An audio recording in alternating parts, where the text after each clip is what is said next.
It really felt good to drive here for the first time today in the Daihatsu Gino. Happy Halloween from Huis Ten Bosch here in Sasebo, Japan. We're starting in the parking lot because for the first time I actually drove here. You can get here from downtown Sasebo without any toll roads and it only takes about 20 minutes, which is great. Parking prices are, it says 1,000 yen to park, but it actually only charged 800, which is pretty cool. I also want to point out at the ticket booth entryway, it is all automated, but look, they're already setting up for Christmas and it is literally Halloween today. I do feel like we're going to see a lot of holidays colliding here today because when I was here 2 weekends ago, they were setting up the Christmas Village area.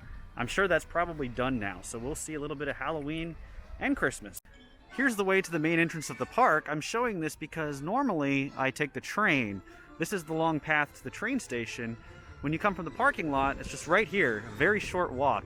And take a look here, as we enter, all of the light posts are flanked with these Christmas Huis Ten Bosch. They take Christmas very seriously in this park. Speaking of things they take very seriously, these cakes. I think they're a big deal here in Nagasaki, but you'll see this store is filled with them. I tried some last time and they were very good. Here's a great example already. You can see this Happy Halloween sign right next to Christmas trees. All right, we are in the park and you'll see a stormtrooper over there. I kind of wish I got the memo you could come in costume. There's a lot of people out here dressing up today, which is really awesome. In fact, there's a stormtrooper behind me. I'm not too sure why these pumpkins say, "Give thanks to the Lord." Today we'll actually go down the adventure pathway. I still like how he spits water out. This huge fort is a maze. Looks like you go in and have to find your way out, but this is a massive fort. It's probably hard to see, but it goes way back there. Normally I go over that bridge, but I had no idea there's this entire back path here. And there's a zip line going over this lake, and it looks like a lot of fun. Walking down this path, we're in Japan, in a Dutch-themed theme park, listening to music like this. I like it. There's these little mine cars that you have to operate yourself, but it looks like a lot of people are having trouble with it. So you see the attendant kind of helping out. They've got quite a large Christmas tree out here.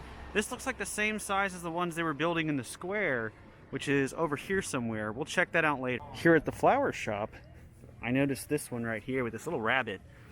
I really like that. I've never actually seen this side of the art garden. Normally I'll walk back behind that way or just the other side of the park altogether. It's quite nice. And again, you'll see they have lights all over the ground.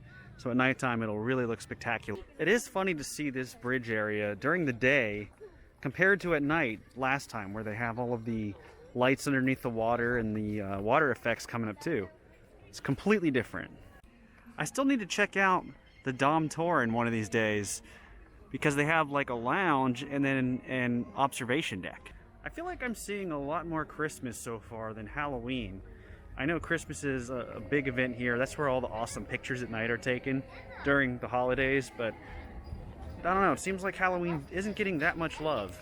It'd be fun to come here one time when it's raining hard to see these drainage systems at work. Oddly enough, a lot of the hotels here that appear to be inside the park are not. Like the Watermark, which is back there, Hotel Europe, which is all along here, they're not inside the park. You actually have to go in through the gate in the back area. Hotel Amsterdam, however, is the only one that's truly located inside the park. Now what I mean by that is, even though Hotel Europe is right here, this is actually an entrance to the park. I didn't know that for the longest time, because you could freely walk out, but you need to scan your ticket as you come back in. Here at the harbor, they are setting up a bunch of chairs.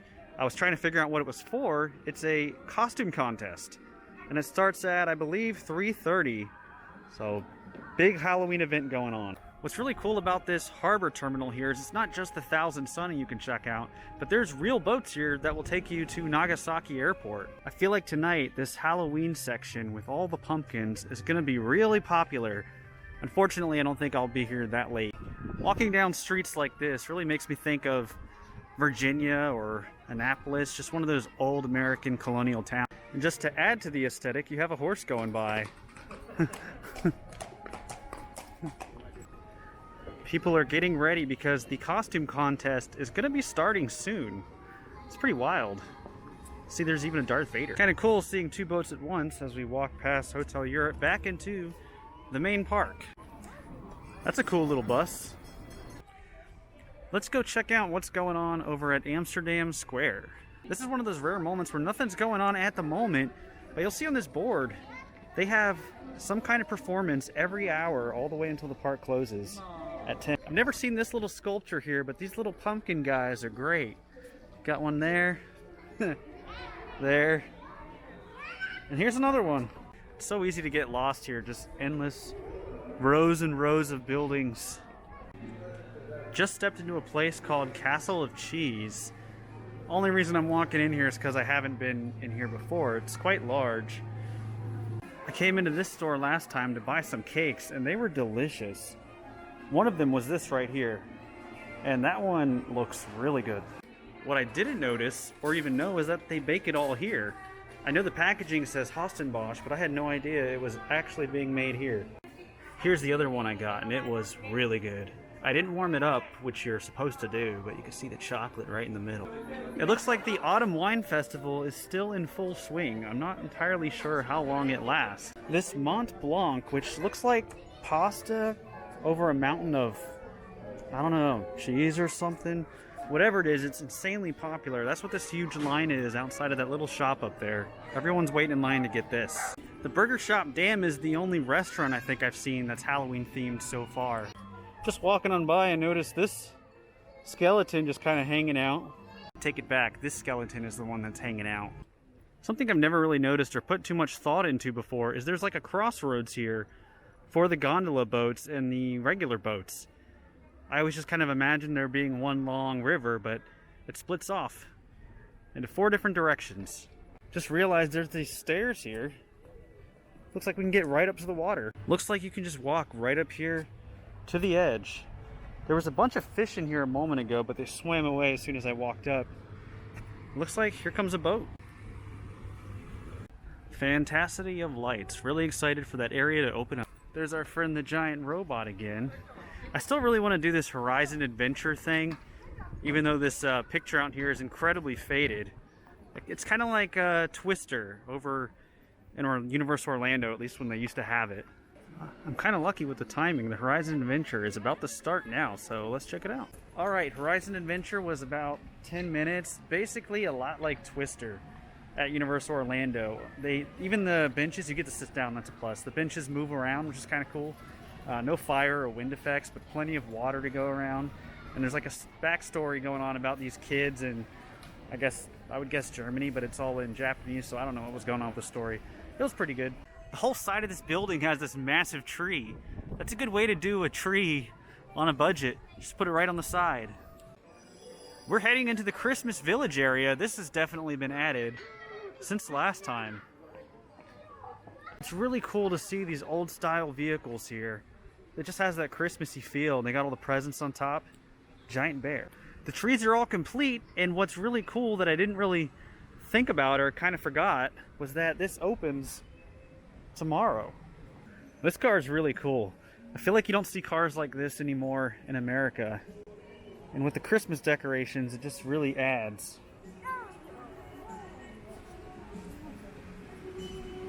Christmas car. Let's see what's in the Bmd shop. I feel like Bmd stands for Bahamut Disco. Based on what I'm seeing, I'm right. It's pretty small. Looks like it's just a bunch of merchandise for the Bahamut Disco. Again, I don't know what it is 100%, but based on the website, it's like some kind of 4D dancing VR thing. I do like this though. And yet another vehicle stacked with plenty of presents. Take a look at all these Santas they have. Going all the way to the top of the building, but it just keeps going. There's Santas on that building and the furthest one all the way over there. They've built a mini Santa house. There's one over on that side and one over here as well with a little snowman. My first time coming, I walked by this chocolate house and it was closed. It just recently reopened. As soon as you walk in, there's a staircase with a chocolate bar in the middle, but this caught my attention to the left. This chocolate castle was just immediately calling to me. That is unbelievable.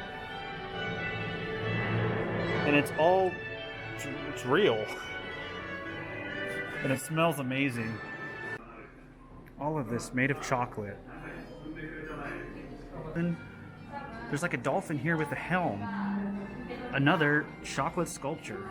I like all the little pieces at the bottom. Pretty awesome random little desk here. More chocolate sculptures. These are really cool, but then you have this dress here, which just reminds me of something out of Tusum Chocolate Emporium. This is not made of chocolate though. There's a interactive bonbon chocolate wall. I just feel like this is the perfect entryway for any type of mansion. Here on the second floor, there's a bunch of interactive things and information. It looks like there's an actual chocolate cafe in the back. There's a random chocolate bedroom set up here with dripping chocolate ceiling. This Labyrinth recently reopened. I believe it's a mirror maze. Definitely want to check that out at some point. But they've already got the lights on here at Umbrella Street. There's a separate chocolate house. This one's a restaurant and store.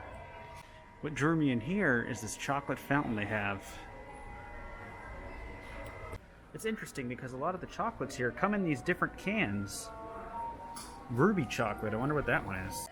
The chocolate house store connects to the, I guess they're called Castella cakes, but they have a gold special one here. Awesome looking Huis Ten Bosch box here. This is what they look like. There's a happy bag, which you can get for a little under $25, and in each bag you get these 3 Castellas. I hope I'm pronouncing that right. My camera isn't great at autofocus, but I do love this description. Specialty of Nagasaki, Japan. We tender freshness and delicious. Please try to eat once. You will become happy. There's even huge ones right outside the store. Well, now I know why I see those everywhere in Huis Ten Bosch and just Sasebo in general. They're a Nagasaki specialty. Eat to become happy, as it says. I guess I should explain the appearance of this hat for the rest of the video. I'm also filming a separate one just about the One Piece section of the park because there's so much to it. I thought I'd make that for anyone a fan of One Piece. I like One Piece and I decided to get Luffy's hat, so that's, well, I'll be wearing that for the rest of the day. It feels a little odd to be ending the day over here. Normally I start here first. I am noticing a new addition as I move along. They've added a whole bunch of lights over all of the flowers here on both sides, even the windmill side. I'm not 100% sure, but I don't think these cows were here last time. It's pretty wild because these lights extend all the way to the opposite end of the flower road. So every single flower patch has lights on it. Let's go ahead and make our way out the massive exit store. It looks like the Wishes Wonderland actually starts tomorrow. I thought that was going to be a little bit later, but I guess not. Alright, that is going to do it here from Huis Ten Bosch today. Here on Halloween. I was excited to see what all they had for Halloween. Only things I noticed that were really big and different were tons of people in costume, and they had that costume contest, which I didn't check out, but a lot of people were there for that. Mostly Christmas stuff. Definitely excited to see what they do for that in the Wishes Wonderland, because based off the pictures I see, looks like it's going to be amazing. Ended up getting more delicious treats here because all the food here is awesome. But that is going to do it. Thank you all for watching. The caravan is moving on.